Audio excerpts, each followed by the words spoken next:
సార్వభౌమాధికారం మన కొంతమంది నాయకులు రాజ్యాంగం మీద ప్రమాణం చేస్తుంటారు. ఎమ్మెల్యేలకి, ఎంపీలకి ఇట్లాంటప్పుడు ఆ సార్వభౌమాధికారం అన్నటువంటి పదం వాడేటప్పుడు తడబడతా ఉంటారు. సర్వ, సభ ఇట్లాంటివి మాట్లాడుతూ ఉంటారు.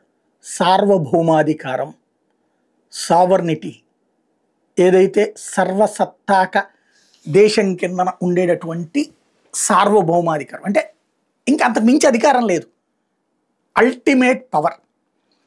ఈ పాకిస్తాన్కు ఉన్నటువంటి పాకిస్తాన్ కాన్స్టిట్యూషనల్గా ఆ దేశానికి ఉన్నటువంటి ఆ పవర్ని ఎవరు చెడగొట్టకుండా చూస్తుందంట చైనా. ఇంతకు అసలు పాకిస్తాన్ మీద ఆధిపత్యం కావాలని కోరుకోవడం కనీసం తాలిబన్లు కూడా కోరుకోరు అనుకుంటా, బంగ్లాదేశ్ వాళ్ళు కూడా కోరుకోరు అనుకుంటా. ఎందుకంటే విఫల దేశాన్ని ఏ ఎదవన్నా పరిపాలించాలనుకుంటాడా? ఆఫ్ఘనిస్తాన్ని పరిపాలించాలని ఎవడన్నా అనుకుంటే వాడు మూర్ఖుడన్నా అయి ఉండాలి, పనికిమాలిన దద్దమ్మన్నా అయి ఉండాలి, లేదంటే వాడు ఏ బందిపోటు దొంగ అయి ఉండాలి. ఈవెన్ వ్యభిచార గృహాలలో కూడా దాన్ని పరిపాలించాలని కోరుకోరు. ఎందుకంటే విఫల దేశాలు ఆఫ్ఘనిస్తాను, సిరియా, యెమెన్, పాలస్తీనా ఇట్లాంటి దేశాలని విఫల దేశాలు. కేవలం మత పెచ్చతో రేగిపోతా ఆ దేశంలో తంబల కొద్ది పిల్లల్ని కంటం, ఆ కన్నటువంటి పిల్లలకి తిండి కూడా పెట్టలేని దద్దమ్మలు ప్రపంచంలో అట్లాంటి దద్దమ్మల్ని పెంచాలని కోరుకునేటటువంటి నీచ నికృష్ట దేశాలు. అట్లాంటి దేశం మీద సార్వభౌమాధికారం ఎవరికి కావాలి? గొట్టంగాడు పాకిస్తానుడు ఎత్తానన్నా మనం తీసుకోం. ఇప్పుడు పాకిస్తాన్లో ఉన్నటువంటి దేశం మొత్తం కలిసిపోతామని చెప్పి భారత్లో కలిసిపోతామని ఉద్యమాలు చేసినా మనం కలుపుకోం. ఎందుకంటే అంత దరిద్రంగా ఉండే దేశం అది. వాళ్ళని కలుపుకుని మనం మేపాలి. ఇప్పుడు నెంబర్ 1. నెంబర్ 2 వచ్చేటప్పటికి చైనా వాడు దాంట్లో కాపాడేదే ఉంది దానికి అంటే ఏమన్నా అవసరమైతే సాయం చేస్తావు, చెయ్యి నువ్వు.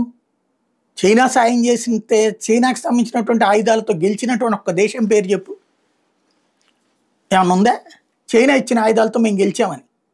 యెమెన్కి ఇచ్చారుగా, ఇరాన్కి ఇచ్చారుగా, గెలిచారా వాళ్ళు? మరి ఏ విధంగా లెక్కలోకి వస్తుంది చైనాది?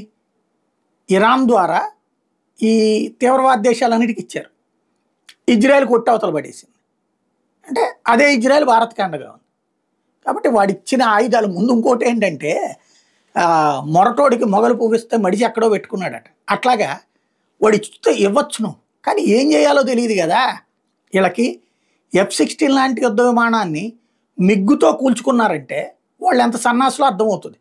సరైన పైలట్లు లేక పాకిస్తాన్కి సంబంధించినటువంటి పైలట్ సర్టిఫికెట్ను రద్దు చేసినటువంటి పరిస్థితి ప్రపంచంలో. కాబట్టి అదేదో గొప్పదిగా చిత్రీకరించుకుంటూ మనల్ని ఎరుబాగులోళం చేద్దాం అనుకునేటువంటి వెరివెంగళప్పలు మన మధ్యలో ఉంటారు. వాళ్ళని చూసి మనం ఏమీ ఫీల్ అవ్వాల్సిన పని లేదు. చైనాలో అంటే చైనా ఖచ్చితంగా తెలివైంది, నో డౌట్. ఇట్లాంటిది మాట్లాడుకుని ఆ పాకిస్తాన్లో మళ్ళీ ఇంకో 4 గనులు తీసుకుంటుంది, అది తవ్వుకునేది బతికేస్తూ ఉంటుంది. అదే దాని బతుకు అది చూసుకుంటుంది, తప్పేం లేదు. దాన్ని ప్రేమిస్తూ ఇక్కడ ఈ దేశంలో తమకంటూ ఒక రికగ్నైజేషన్ సంపాదించుకునేటటువంటి మేధావులు ఉంటారు, ప్రొఫెసర్ల రూపంలో, జర్నలిస్టుల రూపంలో, లాయర్ల రూపంలో. ఇట్లా వాళ్ళనే వదిలేద్దాం, అట్లా వాళ్ళ బతుకాళ్ళని బతకనిద్దాం. ఎందుకంటే దాని మీద బతకాలి కదా వాళ్ళు.